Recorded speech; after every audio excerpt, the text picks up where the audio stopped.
Hello everyone, this is Zebo and welcome to today's everything you need to know about the upcoming patch for Guardian Tales.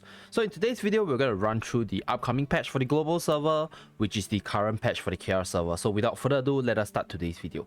So first of all, they will release the part 2 for World 14, as you guys can see. So the last time when we started on part 1, you'll be stopped at 14.8, right? So in part 2, they will release all the way from 14.9 to 14.17. So we're getting additional 9 more stages, which is pretty good, right? So there's quite a bit of content for you guys to see, and we will get an epic boss battle towards the end. So right now, I already completed World 14, 100% full clearance, as you guys can see. So I'll be uploading the guide once the patch drops, so that I don't spoil too much for too many people, because I know that my videos do reach out to a lot of people. So that's that, and yeah, with that, let us move on to the other parts of this update. So next part, I will show the shop itself. So for the shop, right, there will be a new package, which is the Demon Shire Gem Attendance package. So you can purchase this package with 5,000 gems, and you'll be able to get all these rewards on a daily basis. So 1 option reset stone, 1 awakening box times 10, and you have 1 million gold, 10 legend awakening stones, 1.2 mil exp, 10 summoners controller, as well as 10 option lockstone. So this pack is purchasable with 5,000 gems, so do remember to save up a bit of gems if you want to buy this pack, because I think it's quite worth it just off the summoners controller as well as the option reset stone. So 10 of these will roughly cost you about 3,000 gems in the Heaven Hole shop, and 10 of this costs about 2,700 gems for every 10 summons. So that's really way more value than the gems you spend, so do save up for this one. And then other than that, new packages, we have the special sale package. So we have the daughter and father shot, right, 30 summons controller with 300 stamina for about 21 Sing dollars. And then we have a limited time summon package, so 35 summoners controller and 2,700 paid gems for about 41 bucks. So I mean, in terms of value, I would definitely say this is the better one, right? Like 30 controllers for like half the price. If you do value like the 2,700 paid gems, then this one might be worth it. Like this is more for like heavy spenders. Usually those that can be purchased multiple times are for heavy spenders. So that's that. And then we have a awakening package. So 1 legend limit break hammer and 50 awakening dungeon box. So this pack is really worth it if you are trying to max out your units, because 50 awakening dungeon box is quite a lot, right, honestly speaking. So yeah, do remember to plan your like hero building ahead. This is very good for hero building, even though the legend hammer is not really worth it, but the boxes, they are really good, right, for maxing out your units in terms of their awakening nodes.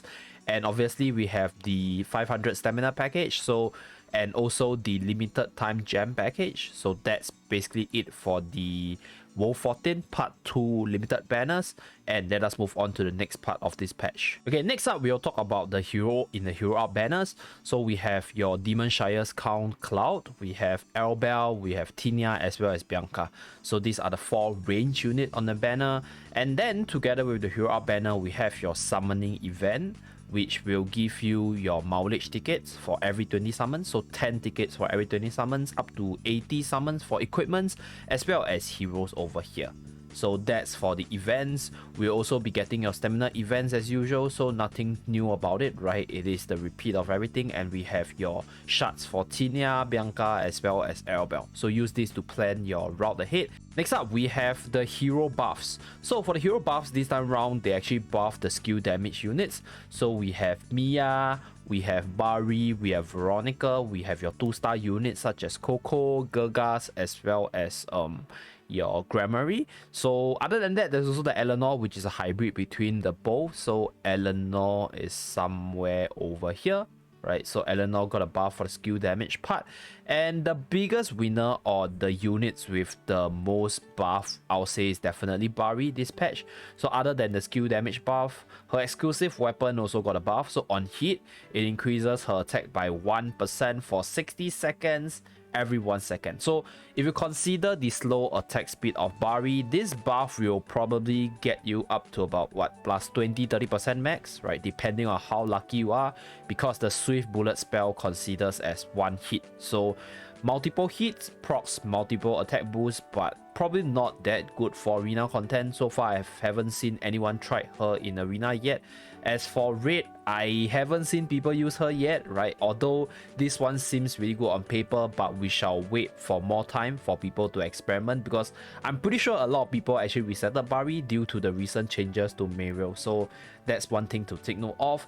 And other than that, right, for the Eugene itself, she got a decent buff, a change to her exclusive weapon ability. So this exclusive weapon ability, other than shooting bullets, right, on hit, it allows Eugene to lower enemy attack by 10% for 3 seconds and increases damage dealt to enemy with lowered attack by 10%. So in most cases, Eugene will want to do a hit and run style of thing. So if you hit your opponent, you reduce their damage output, so you survive until your chain skill, and then you try to attack them as much as possible and then use your chain skill on them. So this damage increase is on all the skills, so her normal attack, her chain skill, as well as her melee attack, as well as her bullet attack. So this makes Eugene a better unit in a sense. I'm seeing a lot more Eugene, but this week's map is very favorable for her, so that's one thing to take note of. But I'll say that Eugene will still remain more or less like a T2 unit, because arena is pretty powerful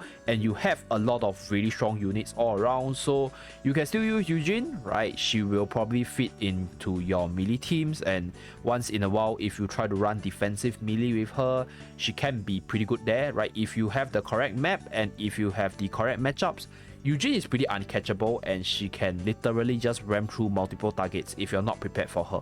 So yeah, good buff for Eugene, making her slightly better in terms of arena sake, not too overpowered, and I really like that.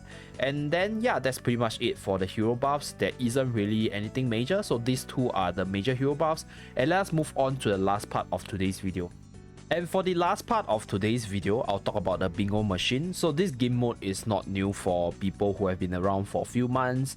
And if you're new to the game, it's just like a reward machine for you to get a lot of freebies if you continuously play the game. So this is the reward roadmap for the bingo machine itself, right? Mileage ticket, cloud shards, and then your usual square rewards. And then we have your dark mirror accessory, right? And we have your magic metals, okay. We have mileage ticket, more cloud shards. So it's a pretty standard layout in terms of the bingo event. A mix of hero shards, a bit of mileage, a bit of legend awakened stones, as well as one mirror accessory times 2. So yeah, that's pretty much it for today's video. So this patch is more focused on the WoW 14 content. So do stay excited for the ending of WoW 14, because you might have to wait quite a bit for the next one to come out. And thank you very much for watching. Do remember to like and subscribe in order to see more videos from this channel, and I'll see you guys again in my next video. Bye guys!